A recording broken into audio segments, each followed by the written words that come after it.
guys, myself Anamika Mishra. Welcome to Prayag ITI channel. हम लोग previous video में सेल एंड बैटरी पढ़ रहे थे, तो हमने देखा था कि कई सारे सेलों के समूह को बैटरी कहते हैं. बैटरी मैंने बताया था कि 2 टाइप्स की होती है, प्राइमरी और सेकेंडरी. आपको पता है कि प्राइमरी सेल में 2 तरह के फॉल्ट भी आते हैं, 2 तरह के दोष पाए जाते हैं उसमें, लोकल एक्शन और पोलराइजेशन. और सेकेंडरी वाले में कई सारे दोष पाए जाते हैं, जैसे सल्फेशन हो गया, बैटरी की प्लेट्स जो होती हैं वो मुड़ जाती हैं, और बैटरी की प्लेट्स के नीचे वाइट कलर का सतह पर लुगदी जमा हो जाता है, जिसे लुगदी कहते हैं, या फिर उसे हम कहते हैं कि वाइट कलर का होता है वो आपने देखा भी होगा नॉर्मली, वो जमा हो जाता है. तो उसको हम डिस्टिल वाटर डाल के धोते हैं, निकाल कर धो देते हैं, या फिर उसको चेंज कर देते हैं. इसके बाद हमने देखा था कि हम चार्जिंग भी बैटरी का कई टाइप से कर रहे थे. एक नॉर्मल होता है, ट्रिकल चार्जिंग होती है, जो हम उसके बाद मीडियम चार्जिंग भी होती है. कई टाइप्स के हम लोग चार्जिंग भी कर रहे थे. तो ये सारी चीज़ें जो होती है वो सेकेंडरी टाइप की होती हैं. और हम ज़्यादातर यूज़ किसका करते हैं? सेकेंडरी सेल का ही करते हैं. क्यों? क्योंकि आपको पता ही है कि सेकेंडरी सेल बार बार चार्जेबल होती है, बार बार डिस्चार्ज होती है, और फिर हम उस चार्ज करके उसका यूज़ कर सकते हैं. बट प्राइमरी सेल में ऐसा नहीं होता. वो एक बार डिस्चार्ज हो गई तो हम उसे दोबारा वापस चार्ज नहीं कर सकते हैं. इसीलिए प्राइमरी सेल का यूज़ कम से कम किया जाता है और सेकेंडरी सेल का यूज़ ज़्यादा किया जाता है. तो देखिए, आज हम लोग आगे चलते हैं नेक्स्ट. तो आज का हमारा फर्स्ट क्वेश्चन है कि अगर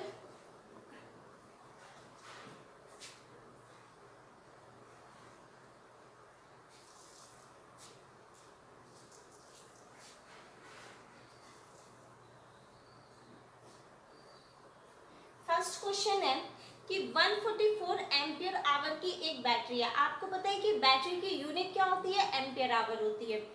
को 8 एम्पियर करंट लगभग कितने घंटों तक प्रदान किया जाए कि बैटरी जो है वो चार्ज हो जाए? तो क्वेश्चन हम लिख रहे हैं, एक 144 एम्पियर आवर की बैटरी है. 144 एम्पियर आवर की बैटरी 8 एम्पियर करंट लगभग 8 एम्पियर करंट लगभग कितने घंटों तक, डैश मतलब आपको क्या निकालना है? आवर्स निकालने हैं. कितने घंटों तक प्रदान किया जाए,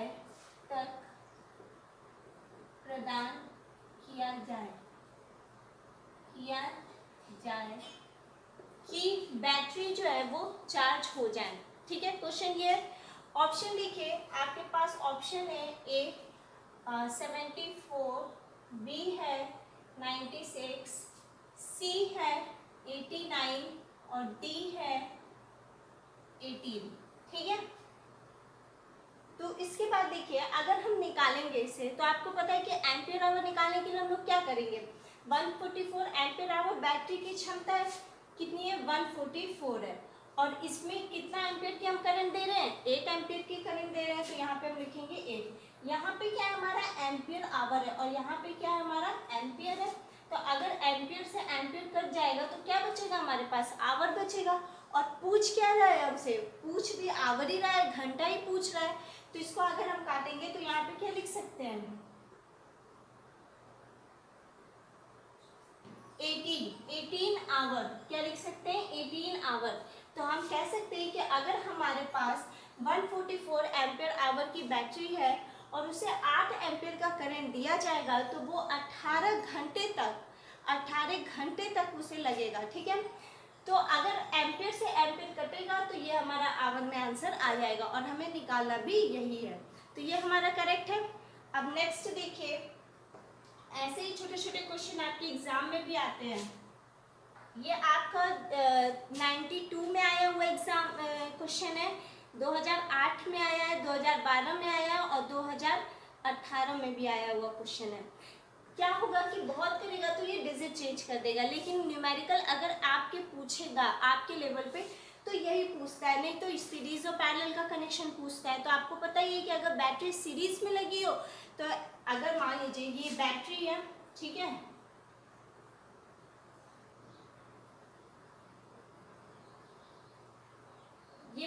बैटरी है और ये सीरीज में लगी हुई है, तो अगर सीरीज में लगी हुई है तो इसका कनेक्शन कैसे होगा? अगर हमें निकालना होगा तो हम यहाँ पे क्या लिखेंगे, एन ई अपॉन में एन स्मॉल आर प्लस में कैपिटल आर। और इस कैपिटल आर क्या है हमारा, रेजिस्टेंस है, और स्मॉल आर क्या है हमारा, एक्सटर्नल रेजिस्टेंस है। एन क्या है हमारा, नंबर ऑफ कितनी बैटरी लगी हुई है, और ई क्या है हमारा, ईएमएफ है, कितने वोल्ट का है। ऐसे करके हम लोग निकाल लेते हैं। अगर पैरेलल में होगा तो यही एन ई अपॉन में एन कैपिटल आर प्लस में स्मॉल आर, यही बस फॉर्मूला चेंज हो जाता है, बाकी सारी चीजें वही रहती हैं, ठीक है। और ये पैरेलल कनेक्शन के लिए है, और ये किसके कनेक्शन के लिए, सीरीज के कनेक्शन के लिए। यहाँ पे भी ये नंबर ऑफ बैटरी यहाँ पे लिख दे रहे हैं हम, where N is equal to number of, कितने हैं, number of cell, small E is equal to EMF, कितना दिया हुआ है क्वेश्चन में आपको दिया रहेगा। एक ही चीज तो नोन रहेगी ना, बाकी चीजें तो नोन रहेंगी। उसके बाद अगर आर लिखे तो आर क्या है, रेजिस्टेंस है, और स्मॉल आर क्या है, external resistance, sorry internal resistance है, ये वाला एक्सटर्नल रेजिस्टेंस है, इंटरनल रेजिस्टेंस है, ठीक है। और ये क्या है हमारा, एक्सटर्नल रेजिस्टेंस है। इस तरह से हम लोग क्वेश्चन को निकाल लेते हैं। नेक्स्ट आगे देखिए,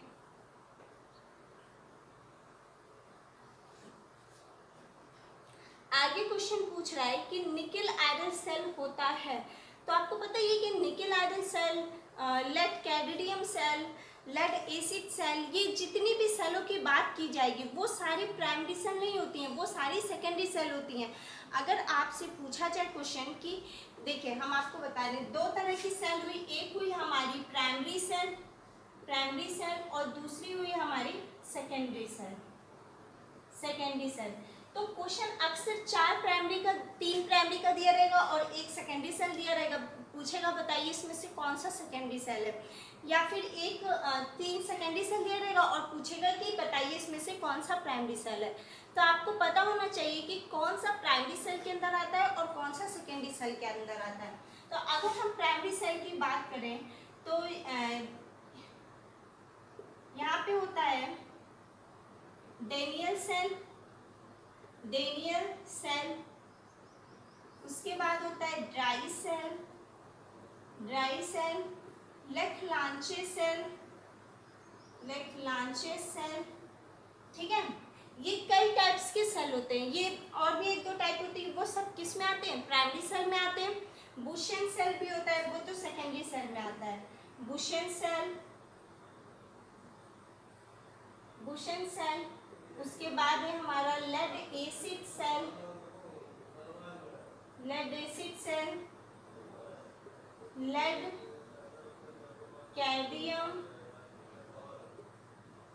कैडमियम सेल,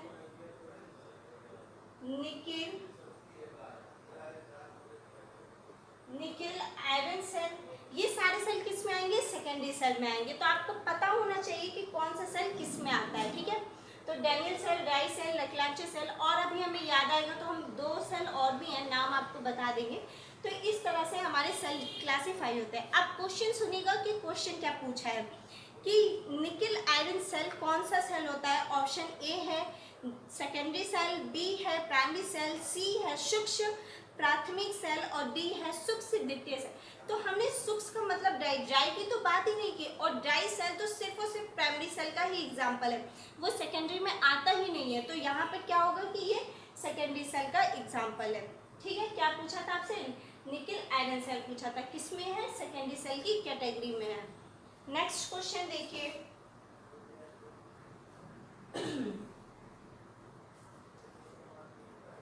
नेक्स्ट क्वेश्चन पूछा है कि यदि किसी लेड एसिड बैटरी को लंबे समय तक निष्क्रिय रखना हो तो। अब देखिए ये वाला क्वेश्चन हम लिख रहे हैं, यदि किसी बैटरी को, यदि किसी लेड एसिड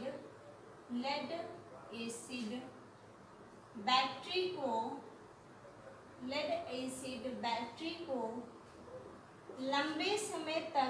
लंबे समय तक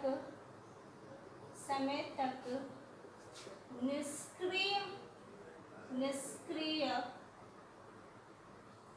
रखना हो तो, लंबे समय तक निष्क्रिय रखना हो तो, ठीक है। क्वेश्चन ये आपसे पूछा है, ऑप्शन आपके पास दिया हुआ है कि बैटरी को ओवरचार्ज कर देना चाहिए, इलेक्ट्रोलाइट निकाल देना चाहिए, बैटरी को ओवर चार्ज कर देना चाहिए, बैटरी को ओवर चार्ज कर देना चाहिए, ठीक है। देखिए बात किसकी हो रही है, लेड एसिड बैटरी की बात हो रही है। ध्यान रखिएगा, ओवर चार्जिंग अगर हम करेंगे तो उससे क्या होगा कि जो बैटरी की प्लेट्स होंगी वो मुड़ जाएंगी, यानी कि उसमें बकलिंग का दोष आ जाएगा, जिसको हम लोग क्या कहते हैं, बकलिंग।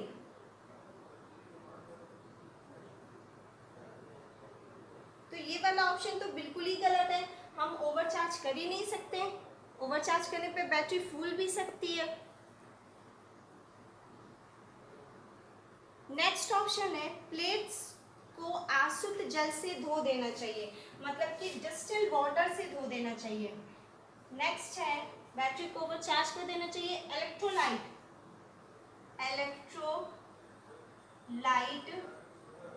निकाल देना चाहिए, इलेक्ट्रोलाइट निकाल देना चाहिए, ठीक है। नेक्स्ट आपसे पूछ रहा है कि प्लेट्स को आसुत जल से धो देना चाहिए, मतलब कि डिस्टिल वाटर से प्लेट्स को आसुत जल से धो देना चाहिए, प्लेट्स को आसुत जल से धो देना चाहिए। नेक्स्ट ऑप्शन दिया हुआ है बैटरी का इलेक्ट्रोलाइट निकालकर बैटरी को सुखाकर सूक्ष्म ठंडे व स्वच्छ स्थान पे सुरक्षित रख देना चाहिए। नेक्स्ट ऑप्शन क्या हुआ दिया हुआ है, बैटरी का इलेक्ट्रोलाइट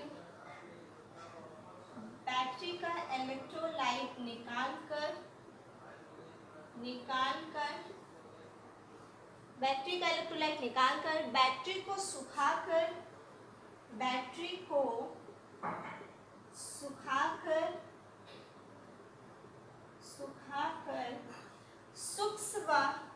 सूक्ष्म मतलब जहाँ पे मॉइस्चर कम हो, सूक्ष्म व ठंडे स्थान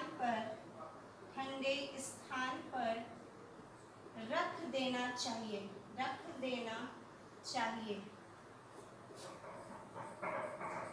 अब देखिए अगर इसमें से क्वेश्चन क्या है ये समझिए, क्वेश्चन ये कह रहा है कि अगर हम बैटरी को ओवर चार्ज कर देंगे, मेनली हम लोग क्या करते हैं कि रात को हम लोग फ़ोन चार्ज में लगाते हैं और सुबह तक छोड़ देते हैं, वो सबसे बड़ा रीज़न होता है फ़ोन ख़राब होने का, क्योंकि उसमें बैटरी जो होती है वो ओवर चार्ज की कंडीशन पे आती है। तो इसलिए अगर क्वेश्चन ये पूछे कि बैटरी को ओवर चार्ज अगर कर दें तो क्या होगा, तो हमारा पहला ऑप्शन है इलेक्ट्रोलाइट निकाल देने से कुछ नहीं होगा, इलेक्ट्रोलाइट हम वापस डालकर चेंज भी कर सकते हैं, ठीक है, ये ऑप्शन है लेकिन ये क्लियर नहीं है।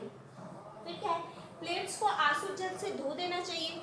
ओवर चार्ज होने पर मैंने आपको बताया कि बकलिंग भी हो सकती है, मतलब प्लेट्स जो होती है वो मुड़ भी सकती हैं, तो अगर प्लेट्स मुड़ जाएंगी तो हम उसे डिस्टिल वाटर डालकर धोते हैं तभी वो सीधी होती है, और या तो फिर प्लेट्स को चेंज कर दें, तो ठीक है, ये भी ठीक है। फिर नेक्स्ट ऑप्शन क्या है कि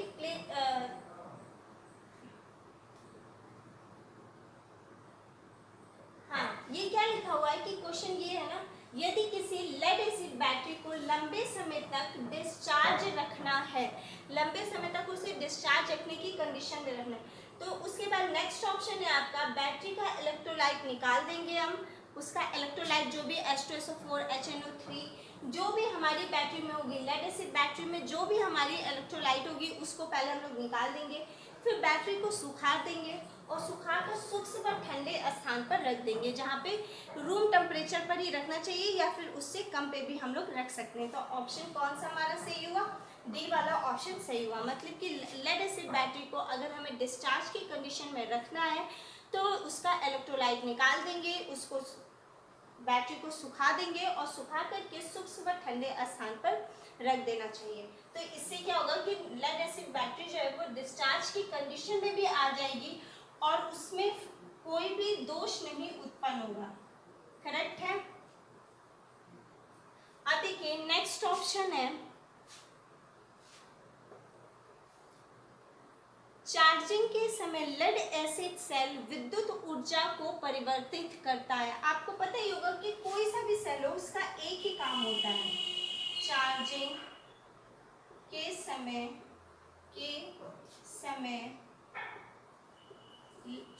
लेड एसिड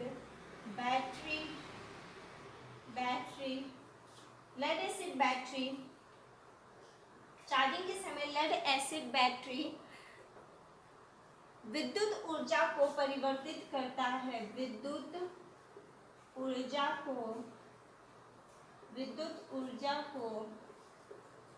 परिवर्तित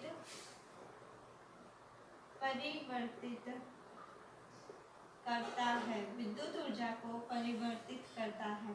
ठीक है, ये क्वेश्चन आपसे पूछा गया। तो आपको पता है कि कोई सा भी सेल हो वो तो हमेशा विद्युत ऊर्जा को उसमें कौन सी एनर्जी स्टोर होती है, उसमें रासायनिक ऊर्जा स्टोर होती है और किस में चेंज होती है, विद्युत इलेक्ट्रिकल एनर्जी में चेंज होती है। तो ऑप्शन अगर हम दें तो उष्मीय ऊर्जा ये मत करिएगा, उष्मीय ऊर्जा को किस में चेंज करें, बल्ब ये सब काम करते हैं। ठीक है, अगर बी हम दें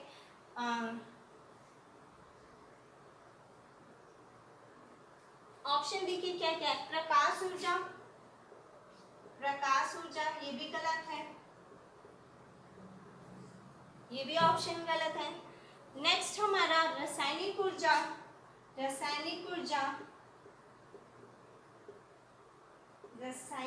ऊर्जा और उसके बाद दिया हुआ है हमारा यांत्रिक ऊर्जा। तो देखिए सबका अपना अपना है। यांत्रिक ऊर्जा क्या करती है, जब हम जनरेटर लगाते हैं तो जनरेटर मैकेनिकल एनर्जी को मतलब कि यांत्रिक ऊर्जा को इलेक्ट्रिकल एनर्जी में चेंज करती है, और अगर मोटर लगाते हैं तो वो इलेक्ट्रिकल एनर्जी को मैकेनिकल एनर्जी में चेंज करती है। तो ये तो गलत हो गया। उसके बाद है प्रकाश ऊर्जा भी गलत है। उष्मीय ऊर्जा का काम बल्ब करता है, ये भी गलत है। तो विद्युत लेड एसिड बैटरी क्या होती है, कोई भी बैटरी हो अगर आपसे पूछा जाए तो वो हमेशा केमिकल एनर्जी को स्टोर करेगी और चेंज किस में करेगी, विद्युत ऊर्जा में चेंज करेगी। तो यहाँ पे क्या होगा, रासायनिक ऊर्जा सही ऑप्शन होगा। करेक्ट है। नेक्स्ट देखिए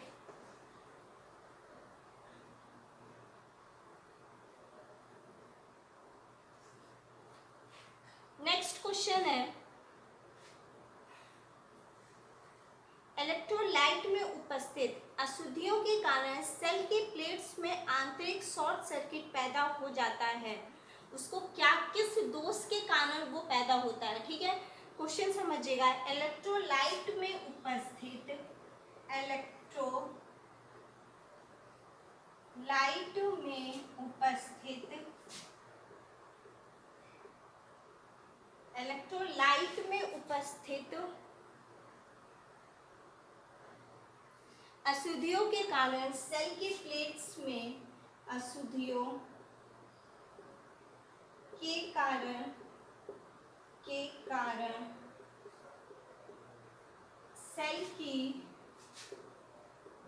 अशुद्धियों के कारण सेल के प्लेट्स में सेल की प्लेट्स में आंतरिक शॉर्ट सर्किट पैदा हो जाता है। आंतरिक शॉर्ट सर्किट पैदा हो जाता है। आंतरिक शॉर्ट सर्किट पैदा हो जाता है। ठीक है, आंतरिक शॉर्ट सर्किट पैदा हो जाता है जो कहलाता है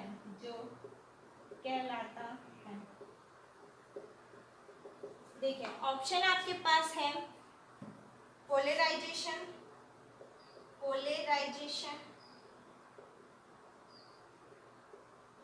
डीपोलराइजेशन,